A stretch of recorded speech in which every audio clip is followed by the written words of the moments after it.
Meu marido, Song Jin-gyu, apaixonou-se por outra pessoa. Fora do nosso lar, ele construiu outro. Ele carrega a bolsa dela, a envolve em seus braços quando ela fica zangada, apresenta-a a amigos e pais. Eu, porém, sou a antiga amante. Sou odiada por ele até os ossos. Quando sofri um aborto espontâneo, ele me abraçou e disse que eu não merecia. Levantei o rosto piscando para fingir indiferença, mas ele retrucou: S.U.N. Você mereceu. Estamos no 4º ano de casamento.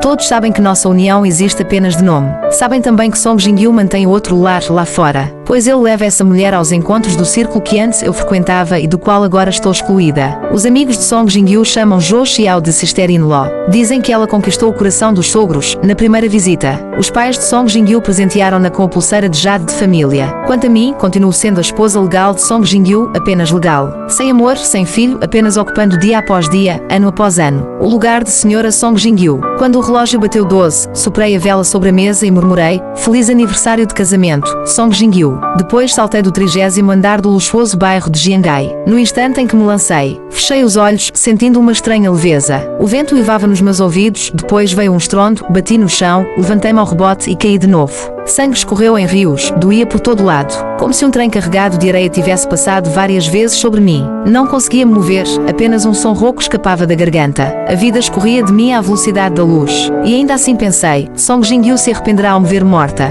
Ainda poderá ficar com Jo Xiao de consciência tranquila. Song Jin-gyu chegou por volta das 5. O cabelo embaraçado, como se o vento o tivesse desfeito. A umidade noturna cobria-lhe os ombros. Tirou um maço de cigarros, franzindo levemente a testa. Meu telefone vibrava sobre a superfície de mármore, zumbindo e depois silenciando, repetidas vezes, até esgotar sua paciência. Ele passou a mão pelos cabelos, deslizando a tela com dedos impacientes. S.U.N. Que truque é esse? Deixa em 5 minutos. A tela acendia e apagava, silenciosa, sobre a mesa. Eu não responderia. Se não responder, nunca mais volte. Nunca mais voltaria. A velha da porta ao lado chamou: Xiao Song, você chegou. A voz trêmula como rádio antigo, arrastava sílabas: vá logo, veja, o rosto dela carregava pesar inconfessável. Num instante, Song Jin-gyu baixou o braço que segurava o telefone. Segundo as imagens das câmaras, a senhorita S.U. cometeu suicídio. O jovem policial cruzou as mãos sobre a mesa, semblante sério. Se não houver dúvidas, assine aqui. Por favor. Um maço espesso de papéis de perícia estava diante de Song Jin-gyu, letras pretas sobre branco anunciando minha morte. Ele não dedicou um olhar sequer, apenas manteve-se em silêncio. O policial engoliu em seco: Sr. Song, se estiver tudo certo, assine. Depois levaremos a senhorita S.U. ao necrotério. Ainda em silêncio, Song Jin-gyu parecia ter entrado noutro mundo, onde nada dizia respeito a ele. Quando o policial achou que a demora se arrastaria, Song Jin-gyu perguntou de súbito: ela sofreu? O policial arregalou os olhos, surpreso com a única pergunta depois de tanto silêncio. Antes de responder, Song Jin-gyu soltou um riso frio, como quem reconhece a tolice da indagação. Lábios pálidos moveram-se: desculpe, esqueçam. Arrancou o documento, assinando de letra larga, com força tão intensa que a tinta parecia perfurar a segunda folha. O policial abriu a porta: por favor, siga-me. Song Jin-gyu ergueu-se, passos longos, tornando-se outra vez o executivo imperturbável. No corredor estreito, o policial murmurou: Sr. Song, devo adverti-lo, o corpo da sua esposa não está intacto. De tão alto, houve impacto e rebote. Prepare-se. Song Jin-gyu apenas respondeu HM, e nada mais. Quando chegaram, deslizaram o carrinho. Song Jin-gyu lançou um olhar rápido, depois, sem qualquer alteração, assinou a entrega ao necrotério. O policial observava-o de soslaio. Na cena, ele mesmo vomitara até desmaiar. Meu corpo, ossos quebrados, membros flácidos, cabeça deformada. Sangue espesso grudado nos cabelos, já não parecia humano. O medo da morte está gravado nos genes, raros são os que reagem com tanta calma. Feito tudo, Song Jin-gyu meteu as mãos nos bolsos. Parado na penumbra: posso ir agora? O policial assentiu, atonito. Song Jin-gyu saiu sem olhar para trás, como se eu nunca tivesse significado nada. Não voltou para Jo Xiao. Quando ela telefonou, ele acariciou a testa, acalmando-a com voz suave: Xiao, estou bem. Não precisa vir. Do outro lado da linha, Jo Xiao deve estar dizendo palavras de consolo. Song Jin-gyu responde apenas com um HM ocasional, como quem acalma uma criança. Quando a conversa se prolonga, sua voz sobe um pouco, parece irritado: Xiao Xiao, S.U.N. se jogou do prédio por escolha própria. Ela mereceu. Você não tem nada a ver com isso. Os olhos semicerrados dele escurecem. Se houver algum castigo, que venha direto a mim. Há um breve silêncio do outro lado. Song Jin-gyu percebe que foi duro. Abaixa a voz: Xiao Xiao, vá dormir cedo. Não me faça ficar preocupado. O apartamento fica em silêncio. Song Jin-gyu deita-se de costas no sofá estilo americano, olhos fechados, imóvel como uma estátua. Fico esperando que ele tenha adormecido. até ouvir uma frase quase inaudível, carregada de desdém: idiota. Idiota? Realmente, se não fosse idiota, como poderia, após 10 anos de namoro, perceber apenas então que Song Jin-gyu se apaixonara por outra? Se não fosse idiota, porque, depois de expor todas as suas mentiras hipócritas, insistiria em casar-me com ele. Começamos como casal universitário. Desde o início, os pais dele não aprovavam o relacionamento. A expressão casais devem ser de igual estirpe ergueu-se como uma montanha intransponível entre nós. A família de Song Jin-gyu era abastada, ele crescera mimado, acostumado a ter tudo o que quisesse. As únicas derrotas que sofrera foram por minha causa. Primeiro, quando adolescente, eu o tratava com indiferença, fazendo-o apaixonar-se por aquela garota solitária de família complicada. Depois, quando ele já amava outra e eu o prendi com uma gravidez, forçando-o a casar-se. Lembro-me de empurrar o resultado do teste de gravidez para ele, exigindo casamento. Seus olhos estavam cheios de dor. S.U.N. Você marmou uma armadilha. Eu tinha a raiva de quem não queria que ninguém ficasse bem. Sorri com desprezo. Song Jin-gyu, diga logo, assumo ou não. No fim, ele cedeu, talvez por culpa, talvez por responsabilidade. Meu objetivo fora alcançado. Assim que Jo Xiao soube da notícia, ela se cortou. Song Jin-gyu me deixou correndo para o hospital para cuidar dela. Eu, no mesmo hospital, marquei o aborto. Quando o instrumento frio entrou em mim, lembrei-me daquela noite chuvosa em que os pais dele me convocaram. Song Jin-gyu, ouvindo falar, esperou nervoso embaixo do meu dormitório. A chuva, levada pelo vento, batia nele, respingando lama, o nariz dele vermelho de frio. Quando me viu, seus olhos estavam embaçados. Ele aproximou-se com cuidado. Wan. Eu respondi com um som nasal. Ele tentou segurar meu canto da roupa. Baixinho, ainda me quer. O pequeno príncipe mimado jamais estivera tão desolado. Quando saí apoiada na parede, cruzei com Song Jin-gyu. Vi a caixa de comida que trazia e sorri. Ele avançou 2 passos como se enfrentasse um inimigo. S.U.N. O que você ainda quer? A Xiao não pode levar um choque. Qualquer coisa a gente conversa em casa, não faça escândalo. Ele começou a me empurrar para fora do hospital. Puxões fortes me fizeram gemer de dor.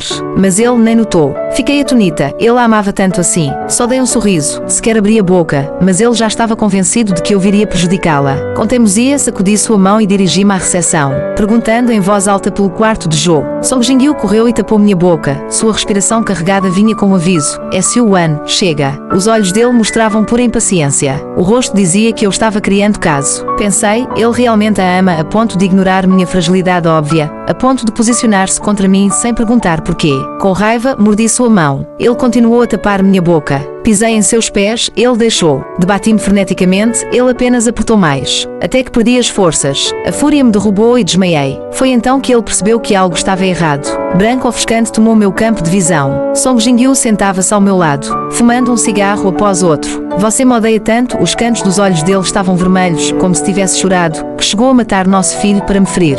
Na época, o ódio me cegara. Só queria arrancar-lhe a dor com palavras afiadas. Agulhas só doem quando cravam em nós, não é? É Song Jin-gyu, eu quis matá-lo para me vingar. A voz dele tremia. O que é entre nós dois é nosso. Por que envolver a criança? Por que envolver a criança? Eu também queria saber. Mas o que disse foi, se você e Jo Xiao não tivessem mais nada, ele não teria morrido. Vocês dois o mataram. S.U.N. Song Jin-gyu interrompeu em voz alta. Não. Envolva a Xiao. Ela não sabe de nada. Deus sabe como tive vontade de rir. Mesmo naquele momento, ele ainda a protegia. Olhei para ele. Song Jin-gyu. Não sabia que você podia ser tão burro. Jo Xiao não sabia que isso me machucaria. Ou não sabia que estava sendo a amante. As sobrancelhas dele se juntaram cada vez mais. S.U.N. Não seja tão agressiva. Não tenho nada com a Xiao. Agressiva? Fixei meus olhos nesse homem que me encarava com tanta severidade, tão estranho, tão irreconhecível. Dei uma risada fria. Song Jin-gyu, sua hipocrisia me enoja. Você e Jo Xiao merecem morrer, ambos. Ele estremeceu primeiro, depois agarrou meus ombros e, de repente, riu. S.U.N. Você sabe as consequências do que fez. Consequências? Eu só queria esfaqueá-los até despedaçá-los. Encarei fixamente. S.U.N. está disposta a pagar qualquer preço. Ele, ruborizado de raiva ofegante, parecíamos 2 feras à beira do colapso. Olhos cravados um no outro, desejando arrancar pedaços de carne. Então ele me apertou com força. Por um instante parecíamos apaixonados outra vez, abraçados. Ele murmurou quase inaudível, junto ao meu ouvido. S.U.N. Sabia, eu ia cuidar da Xiao e depois recomeçar com você. Pareceu lembrar-se de algo, fez uma pausa, depois acrescentou com crueldade extrema. Mas você não merece. Ele, palavra por palavra, como se estivesse temperando cada sílaba com todo o ódio possível, disse. disse: fique tranquila, não vou divorciar-me de você. Quero que você me veja sendo feliz com a Jo Xiao por toda uma vida. Quero que você, sentada no lugar de Sra. Song, veja o que é o sofrimento. O comodo mergulhou em um silêncio mortal. Parei de novo com 17 anos o Song Jingyu que, com cuidado, puxava o canto da minha roupa. Wanwan, ainda me quer. Certo, certo, Song Jingyu, eu te quero. Mas, daqui para a frente, não me faça sofrer, está bem. A dor e a indignação eram como uma faca cega, retalhando meu coração devagar. Doía tanto. Mas eu o abracei de volta e num sussurro tão leve quanto rápido. Respondi: então eu desejo que vocês dois, nesta vida, tenham um amor mais sólido que o aço e nunca se separem, nem na vida nem na morte. Song Jingyu cumpriu a promessa na mesma noite. Mudou-se do nosso apartamento de casados e comprou uma vila, onde ergueu um ninho de amor com Jo Xiao. Salvo em ocasiões formais, eu não o via. As notícias sobre ele chegavam por Mónica, a namorada de um amigo de Song Jingyu. Mónica não entendia nossa guerra, achava que eu poderia fingir desconhecimento. Casar-me primeiro e depois lidar com Jo Xiao, afinal, homens como Song Jingyu, dizia ela, costumam esquecer os casos. Ao agir assim, eu estava criando uma ligação entre os dois e entregando a Jo Xiao a faca para me matar.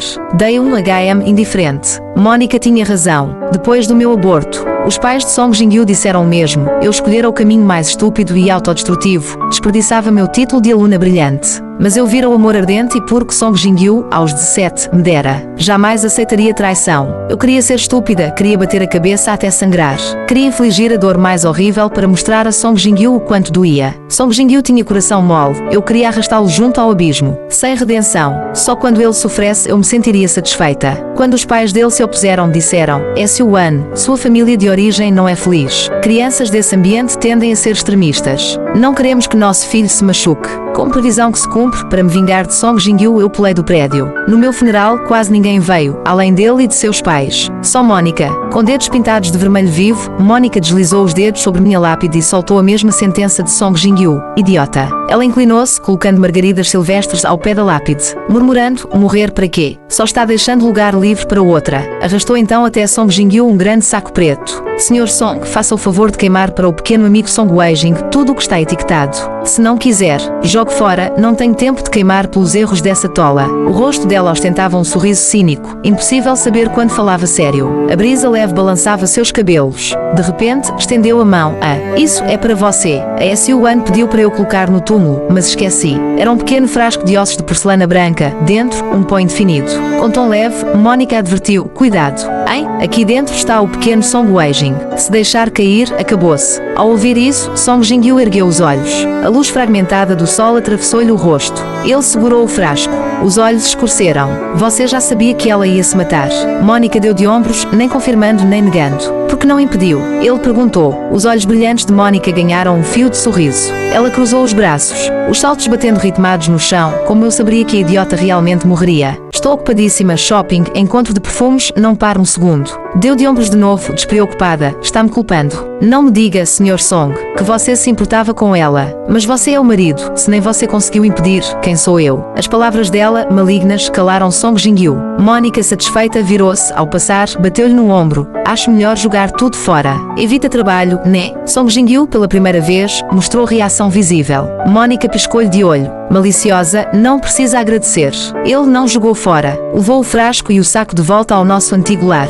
Nem os pais dele conseguiram dissuadi-lo. Sentou-se no sofá com tudo nos braços, diante da minha foto, e bufou. S.U.An, que fracasso de vida, nem uma amiga decente você tinha. Arrastou uma cadeira até a imensa janela panorâmica, como se afundasse na escuridão. Observou a noite lá fora e falou consigo mesmo. Quando você pulou daqui, o que pensou? Nenhuma resposta. Depois de um tempo, acrescentou: estou fazendo perguntas idiotas de novo. Tirou um maço do bolso, acendeu, expeliu fumaça. Na névoa branca, segurou o pequeno frasco de ossos de porcelana. Examinando. Pequeno amigo Song Weijing soltou um riso sarcástico e pousou o frasco na mesa redonda. O cigarro queimou até o filtro. Ele só o esmagou no cinzeiro quando quase queimava os dedos. Olhando para a minha foto, curvou os lábios. S.U.An, quero ver que truque você aprontou. Abriu o saco preto, como quem revela um segredo. Dentro, simples, roupas que eu comprara para o bebê que nunca nasceu, sutras copiados para o seu renascimento. E minha carta de arrependimento, a minha carta de arrependimento para o pequeno Song Weijing. Sim, eu me arrependo, em noites sem fim, sempre que o escuro se fecha. Volta àquela sala de cirurgia gelada, pernas abertas de certo. Assim está bom, e senti, centímetro a centímetro, algo sendo arrancado de mim, até a ouvir,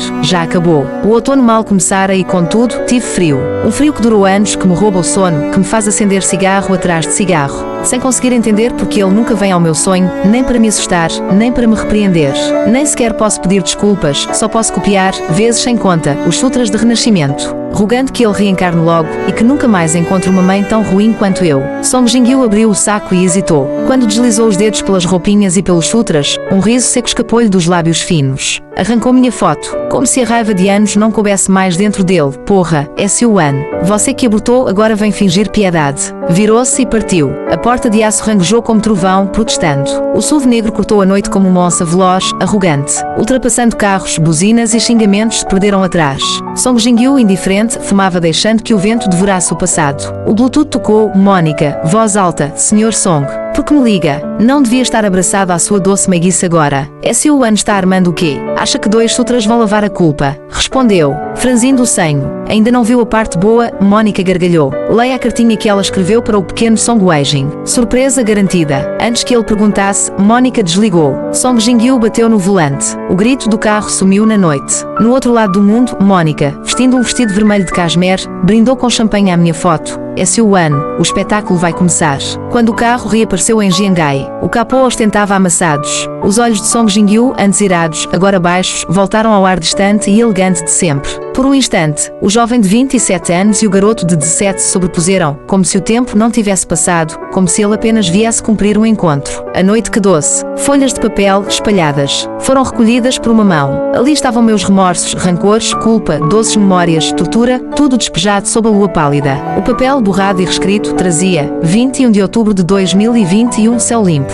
Oi, meu querido pequeno Song Weijing, eu sou. Uma rasura profunda interrompe, 29 de outubro de 2021, nublado. Oi, pequeno Song Weijing, sou a S.U.N. Desculpe só falar agora. Não sei como você seria, mas imagino olhos grandes, cílios levemente enrolados, um sorriso de sol. Quando irritado, franzirá o senho e emburrará a boca. Lembro sempre do dia em que você se foi, devia estar com medo. Não, desculpe, você nunca vem ao meu sonho, estará bravo. Tem razão, penso, se eu me esforçasse, conseguiria te ver.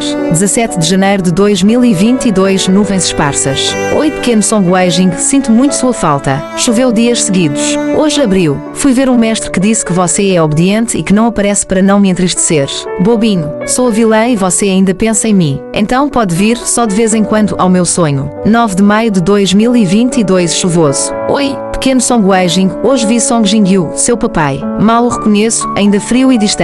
Queria contar o quanto ele me machuca, mas devo dizer, ele te ama muito. Você tem pai e mãe que amam, só não se amam entre si. Às vezes o odeio, se ele não tivesse ido, talvez. 31 de dezembro de 2022, neve fina. Oi, pequeno Song Weijing, há 6 meses sem falar, péssima mãe. Sorte a sua não ter-me escolhido. Tricotei roupinhas, espero que goste. Espiei o papai hoje, ele é feliz. Eu também sou. Por isso, querido, procure novos papai e mamãe, nunca mais apareça para uma mãe tão ruim. 21 de março de 2023, chuva. Pequeno Song Weijing, deve ser minha última carta. Nunca tive coragem de reviver aquele dia. Fui péssima, depois de perdê-lo. Disse que nunca o quis. Você era a criança mais linda do mundo. Fui eu, egoísta, que o arrastei para a guerra entre seu pai e eu, e o frio. Desculpe muito. Não o protegi. A carta termina ali. Como já disse, me arrependo. Enquanto remastigo a dor, arrependo-me profundamente de ter envolvido uma vida inocente na nossa disputa. Quando Mônica me disse que Song Jin-gyu e Jo Xiao viveriam felizes para sempre, não senti dor.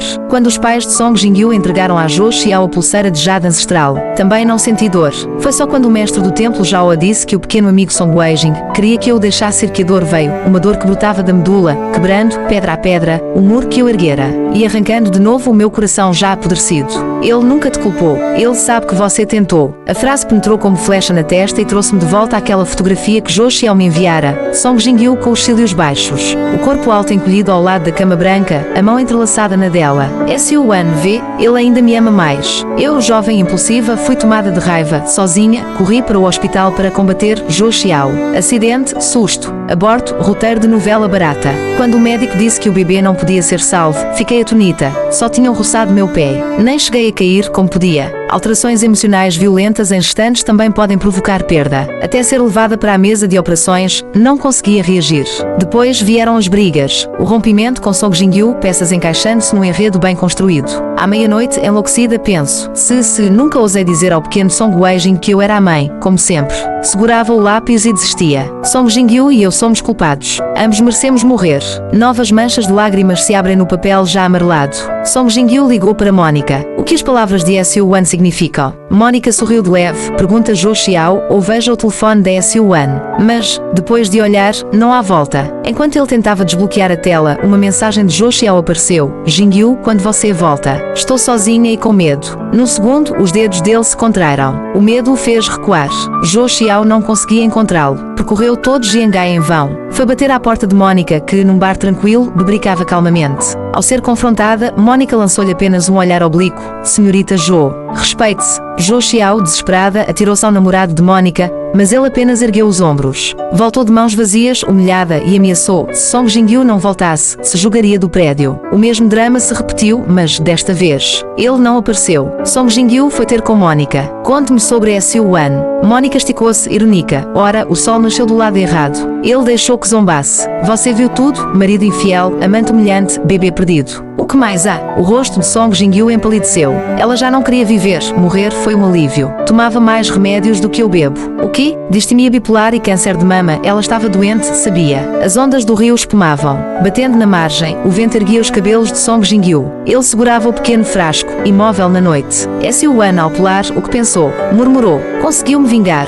A maré soluçava. SU1. Doeu. Alguém chorava, talvez ele. Doeu. Doeu muito. O estalo dos ossos, formigas mil devorando, o som do sangue escorrendo como sussurro de demoníaco. Castigo para mim, castigo para Song Jin-gyu. Anos seguidos, Jo Xiao bombardeava com fotos dos momentos doces dela e de Song Jin-gyu, exibição e troça. Eu guardava tudo, catalogando meticulosamente, no telefone. Ela não entendia. Song Jin-gyu tem coração mole e um estranho senso de responsabilidade. Sempre se inclina para o frágil. Desta vez, eu seria a frágil. Quando descobrisse que a delicada donzela amada escondia uma alma má, o que sentiria? Eles eram demasiado felizes e não mereciam. Deviam despencar ao inferno comigo e espiar diante do pequeno Song Weijing. Jo Xiao recebeu um contrato. Louca tentou contatar Song Jin-gyu, ele esquivou-se. Até que, num lampejo, correu ao meu túmulo e encontrou Song Jin-gyu frio, pediu que ela fosse embora. Jo Xiao se agarrou, exigindo explicações. Ele a levou para o carro e arrancou. A distância dele para ela era agora um abismo. Porquê? Ela gritou. Song Jin-gyu perguntou baixo. No dia em que se cortou, Jo Xiao queria realmente morrer.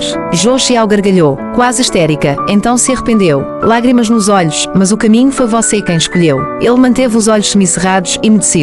Ela não desistiu. Song Jin-gyu, quanto da culpa você pode lavar? Foi você quem mais a feriu. Louca, tentou agarrá-lo. Diga, ainda quer ficar comigo? Ele abriu os olhos de soslaio. Você está sonhando? Jo Xiao, tomada de fúria, agarrou o pescoço de Song Jin-gyu. Dou-te mais uma chance. Song Jin-gyu lançou-lhe um olhar frio. Quando abriu a boca, o vento uivante diluiu suas palavras. Seguiu-se um estrondo metálico ensurdecedor.